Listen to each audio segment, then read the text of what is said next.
everybody. Mayor Dan Tolan here. I hope everyone is doing good and taking some time each day to unplug from social media and all the craziness and stupidity that has become our everyday life now. Okay, so I'm going to take a moment to climb up on my soapbox for a minute. I apologize beforehand. I was raised to be able to make up my own mind and not be told what to think and believe by other people. I truly believe that as a society, we have to stop listening to all of these so-called celebrities, athletes, and politicians from both sides of the aisle when they tell us what we should and shouldn't believe and do. I have the utmost faith that we are all capable of thinking for ourselves and making up our own minds and using common sense in everything we do. It shouldn't matter to us what they say, what they do, or what they wear. We are smart enough to know that everything they do and say is for their own benefit. Some athletes will say and do whatever gets them the most fans, so they can get the bigger contracts and the bigger endorsement deals. Certain celebrities will say or do whatever gets them the most fans, so they get the bigger roles and win more awards. Politicians have been known to say and do anything that will get them the most votes, and don't always appear to have our best interest at heart. In fact, politics and politicians seem to be the biggest offenders and try to change our beliefs through a constant barrage of ads on all fronts. I read an article by Brian Hyde, and he said, quote, "Of all the addictions that plague our society today, our dependency on politics has to be one of the worst. It has literally driven those who are dependent on it to a type of madness where angry yelling and screaming has replaced reasoned discourse as the preferred method of communication. Social media is where this particular poison can be tamed at any hour.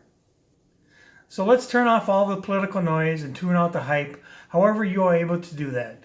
What I'm saying is, we need to stop listening to what all of these people are telling us to believe in and what we should and shouldn't be afraid of in our lives.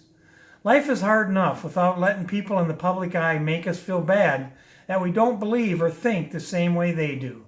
We have to remember that we are a caring, supporting, loving, and kind society, and we are capable of doing the right thing if we only think for ourselves. We have to stop letting them divide us. We are not perfect people, but as long as we are always trying to be better, that is all that matters." Okay, so I'm jumping off my soapbox now. Well, onward and upward. It looks like Mother Nature is done being nice to us for a while, so as we start to move back everything indoors, let's remember to follow all of our health guidelines, which I believe we all know by heart now. So let's try to limit our indoor gatherings to small groups of family members or close friends.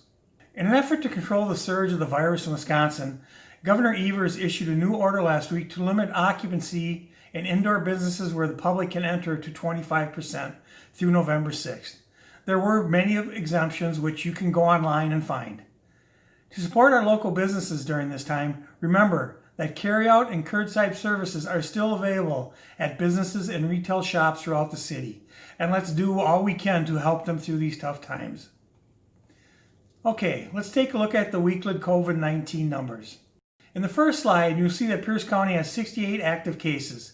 This is an increase of 31 since last week. The cumulative case total for the county is 538, and the activity level is high. In the next slide, you can see that St. Croix County has 557 active cases, which is an increase of 138 since last week. The cumulative case total is now 1,303, and their level is high also. Slide 3 shows us that there are 29,000 cases in Wisconsin, an increase of 4,889 cases since last week. On slide 4, you'll see that Pierce County continues to be able to contact new cases within 24 hours. However, as the same as last week, they are not able to trace all close contacts within 24 hours. UWRF is doing better mitigating the virus, and the active cases at UWR for Falls have leveled off. Campus is open, and some in-person classes are being held along with hybrid and online classes. The school district has reported some new cases and are working in tandem with Pierce County to do contact tracing and quarantine where necessary. Now on to some other news. The city has completed the first draft of the 21-22 budget and will present it to the council at a workshop this evening. The workshop will be videotaped and available on the city's YouTube channel tomorrow. The second City Council workshop is scheduled for next Tuesday at 5 p.m. You can see the web page below. Following both workshops, a final version will be presented at the October 27th Council meeting for a first reading. On November 10th, Council will hold a public hearing and then vote to adopt the final budget. The budget is just part of the implementation process to meet the outcomes of our strategic plan moving forward. The election is only 3 weeks away. If you haven't registered online, tomorrow, October 14th, is the last day. You can still register in person at the clerk's office in City Hall through October 30th or at your polling location on Election Day, November 3rd. If you have any questions about the election, don't hesitate to contact the City Clerk staff by email or phone during business hours. Contact information is available on the City Elections webpage below. You may not have known this, but last week was National Customer Service Week. I want to give a special shout out to the city's customer service team. While they have changed the way they physically do business over the past 9 months, the quality of care and service they provide our residents has never changed. They are truly our frontline heroes at City Hall.